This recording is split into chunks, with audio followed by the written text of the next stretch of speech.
इस गाने का टाइटल और इसकी सबसे पॉपुलर लाइन है, तुझको दरिया दिली की कसम साकिया। इसका एकदम डीप फिलोसॉफिकल मीनिंग समझने के लिए हमको बहुत सारे कॉन्सेप्ट समझने पड़ेंगे।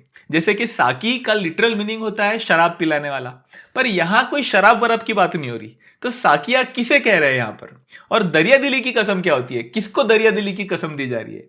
ये एक गजल है। गजल और नज्म में क्या डिफरेंस होता है, और ये डिफरेंस समझना क्यों जरूरी है हमारे लिए इस वीडियो में। ऐसे और बहुत सारे सवाल है जिनको हम धीरे धीरे कवर करते करते आगे बढ़ेंगे, और तब जाके गजल बहुत अच्छे से हमको समझ में आएगी। और आई प्रॉमिस कि जब इस वीडियो के बाद आप ये गाना फिर से सुनोगे ना जाके, तो आपका मजा दुगना हो जाएगा। सो लेट्स स्टार्ट विथ सिर्फ शबनम की शान गुलिस्तान नहीं। ये जो वर्ड है ना, शान ए गुलिस्ता, इसके बीच में जो ए है ना, ये उर्दू में एक टाइप का कनेक्टर है जिसको कहते हैं इजाफत। ये इंग्लिश में सिमिलर है ऑफ की तरह, या हिंदी में का की होता है ना। फॉर एग्जाम्पल, जैसे हम कहते हैं जश्न बहारा, यहाँ पे यूज हुआ है इजाफत ए।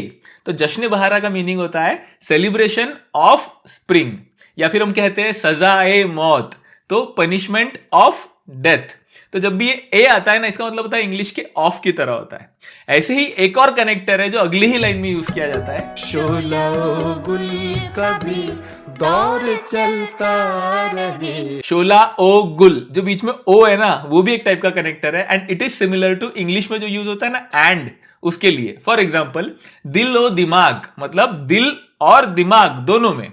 तो अब इस लाइन का पूरी तरीके से मतलब समझने जाए तो ये कह रहा है सिर्फ जो शबनम गिरती है ना फूलों के ऊपर, सिर्फ उसी से शान नहीं होती गुलिस्ता की। गुलिस्ता मतलब गार्डन, तो शान गुलिस्ता मतलब ग्लोरी ऑफ गार्डन। सिर्फ शबनम से गुलिस्ता की शान नहीं होती, और भी चीजें जरूरी है। क्या?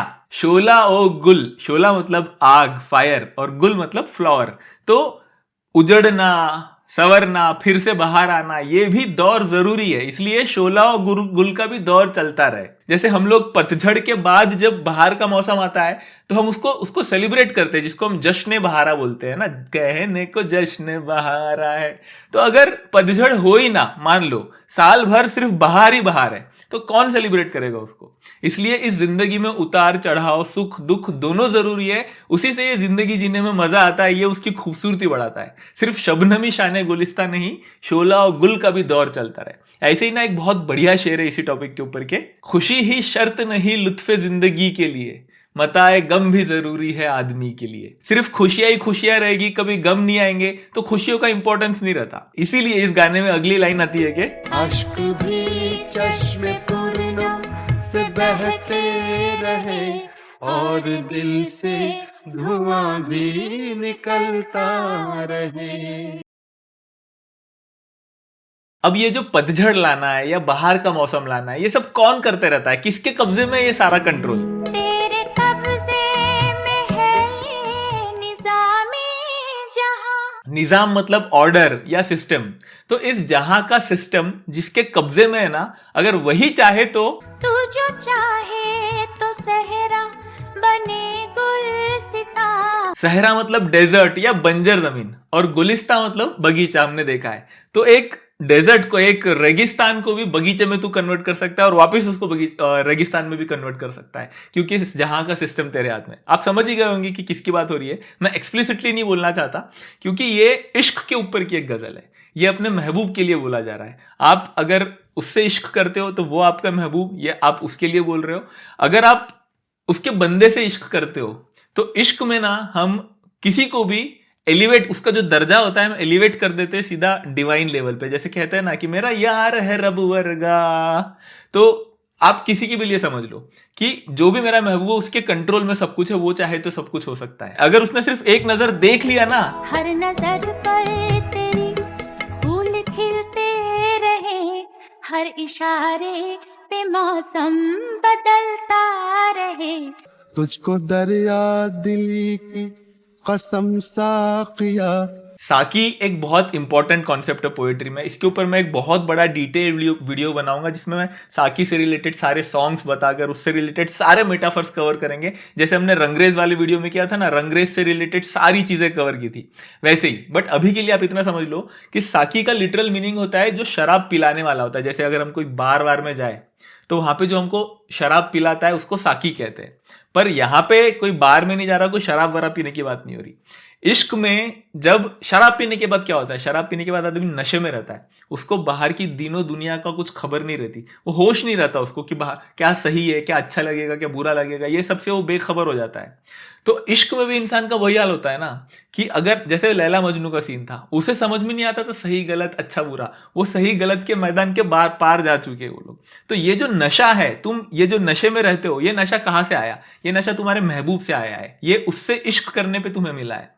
तो इसीलिए उसको साकी बुलाते हैं अपने महबूब को, और वो जो नशा है हम उसको मैकशी बुलाते हैं, हम मैकशी में हैं। इसीलिए ताजदारे हरम में देखो वो लाइन है कि उठ गई याद रखो मगर, उठ गई एक नजर, जितने खाली है सब जाम भर जाएंगे। जाम मतलब जो ग्लास होता है ना जिसमें हम शराब पीते हैं, उसको कहते हैं जाम। तो हमारा दिल है ना, हम सब का, हम जो भक्त लोग हैं हमारे खुदा के, हम सबका दिल एक खाली जाम की तरह है। हमें उस दिल में उस डिवाइन लाइट की जरूरत है। तो हम सब उसके दरबार में गए, आप मक्का मदीना में जाओ, मंदिर में जाओ, कहीं भी जाके हम उस डिवाइन लाइट के लिए प्रे करते हैं, और हम सबके दिल भर जाएंगे अगर उन्होंने एक इशारा कर दिया ना, तो वो light that will enter us, and वो हम सबके जाम भर जाएंगे, हम उसके नशे में मतलब मग्न हो जाएंगे। जैसे कि मीराबाई, संत कबीर, ये लोग मग्न थे, इनको बाकी दिनों दुनिया का कुछ खबर नहीं थी कि क्या सही है क्या गलत है, ये बस अपने इश्क में लगे हुए थे। तो वैसे हमारा भी हाल हो जाएगा। अब अगर इस एंगल से हम लेकर चले तो तुझको दरिया दिली की कसम साकिया। अब साकिया अगर हम उसको बोल रहे हैं, वो हमें अपने नशे में रख रहा है, तो वो तो सबसे बड़ा दिल है ना उसका, वो तो दरिया दिल है, वो सबको माफ कर देता है। हम कहते हैं ना कि उसका दिल बहुत बड़ा है।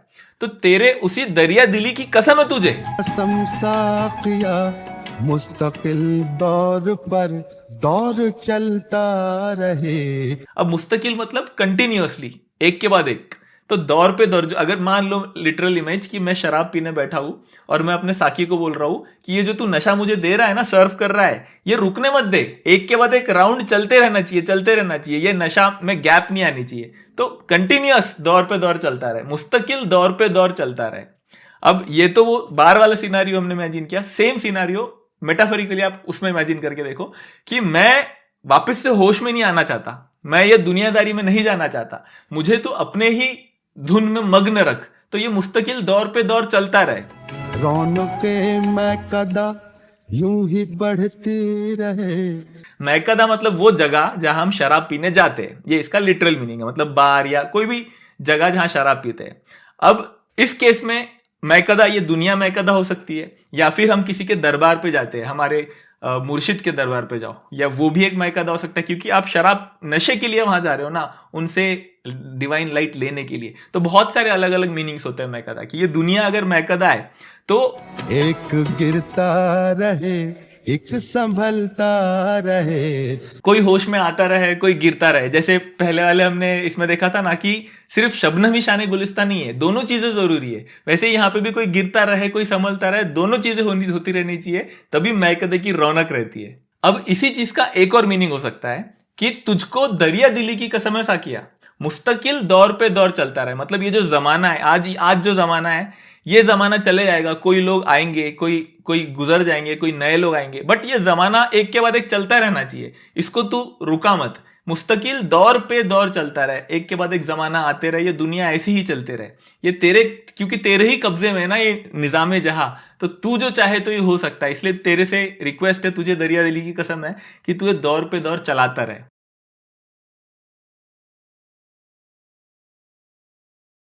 अब इससे आगे के दोनों पार्ट्स है ना बहुत इंटरेस्टिंग, आपको बहुत मजा आएगा। बट वो समझने से पहले हमको ये समझना पड़ेगा कि गजल और नज्म में क्या डिफरेंस होता है। ये जो है तुझको दरिया दिली की कसम, ये गजल है।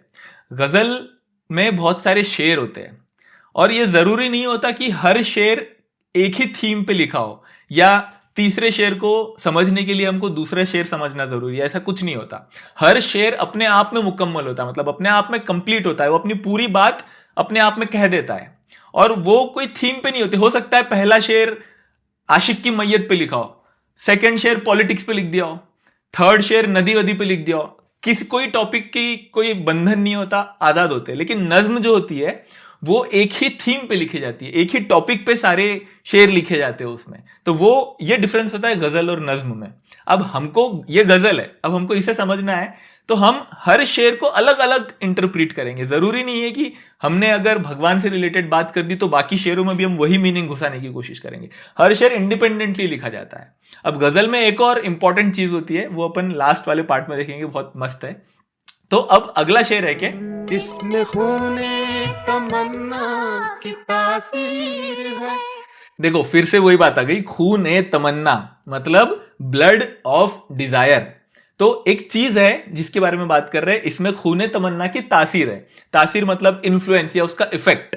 तो जो भी वो चीज है उसके अंदर ब्लड ऑफ डिजायर्स जो है उसका थोड़ा सा इन्फ्लुएंस दिख रहा है। कौन सी चीज है वो? ये वफाए मोहब्बत की तस्वीर है। तो हर इश्क में, हर मोहब्बत में हमें अपने अरमान को मारना पड़ता है। कभी इश्क मुकम्मल नहीं होता, अधूरा रह जाता है। पूरा होके खत्म हुआ सब, जो है आधा वही जिंदा है।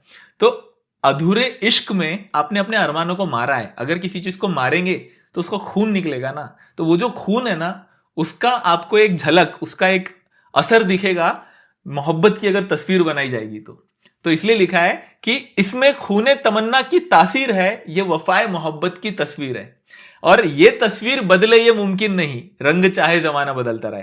अब इसका मतलब ये है कि आप चाहे किसी भी जमाने की मोहब्बत की तस्वीर बना लो, चाहे लैला मजनू की मोहब्बत की तस्वीर बनाओ या हीर रांझा या आजकल के किसी मोहब्बत की तस्वीर बना लो, बस जमाने बदलते चले जाते हैं, इनकी कहानी सेम रहती है। जैसे तमाशा मूवी का वो डायलॉग है ना, अरे कहानी कहानी होती है और वही कहानी हर जगह चलती है।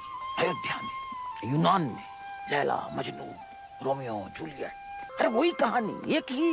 इम्तियाज अली भी अपने इंटरव्यू में यही बोलते हैं। जब उन्होंने लव आजकल बनाई थी तो उन्होंने उस जमाने की स्टोरी बताई थी जब डीजल इंजन हुआ करते थे, ट्रेन में लोग चिट्ठियां लिख के प्यार करते थे, साइकिल लेके रिक्शा का पीछा किया जाता था। फिर उन्होंने लव आजकल 2 बनाई, वो ट्विटर के जमाने की लव स्टोरी है, इंस्टाग्राम के जमाने की, ब्रेकअप पैचअप, बट दोनों की कहानी एकदम सेम है। जमाना बदल गया बट मोहब्बत की तस्वीर बनी वो एकदम सेम बनी। तो ये कह रहे हैं कि ऐसी तस्वीर बदले ये मुमकिन नहीं, रंग चाहे जमाना बदलता रहे। ये तस्वीर बदले ये मुमकिन नहीं, रंग चाहे जमाना बदलता रहे। किसी भी जमाने में ये तस्वीर बनाओ, उन सब तस्वीरों में आपको खूने तमन्ना की तासीर मिलेगी। मतलब जो डिजायर्स का कत्ल हुआ है उसकी एक झलक हर मोहब्बत की तस्वीर में देखने मिलेगी। इतना मस्त है ना यार। आगे का शेर और भी बहुत इंटरेस्टिंग है, ध्यान से सुनना। वो शम्मे अब यहाँ पे 2 वर्ड्स आ गए, शमाए फिरोजा और गुल्हाए तर।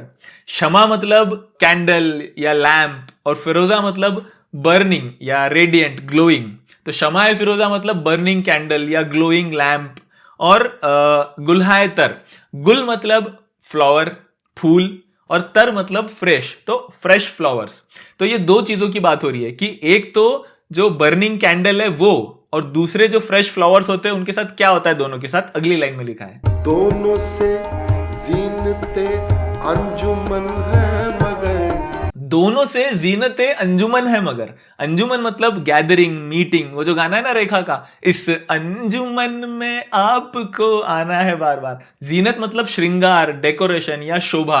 तो फ्रेश फ्लावर्स और जलती हुई कैंडल्स, ये दोनों से महफिलों की शोभा बढ़ती है, इनकी सजावट बढ़ती है।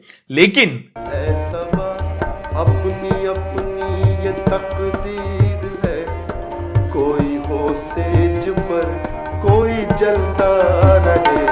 अब ये दोनों ने इक्वल काम किया महफिल की सजावट बढ़ाने के लिए। बट देखो फूल कहाँ जा रहे हैं, सेज पे रखे जाते हैं। सेज मतलब वैसे तो बिस्तर होता है, बट लिटरेरी और रोमांटिक कॉन्टेक्स्ट में अगर देखे, शादी के बाद दूल्हा दुल्हन की जो पहली रात होती है उसके बिस्तर को सेज बोलते हैं। उस पे हम फूलों से सजाते हैं उसको। बट जलती हुई कैंडल दूर खड़ी रह के बस जलती रहती है, उसको दूर रखा जाता है, उसको कुछ नहीं मिलता।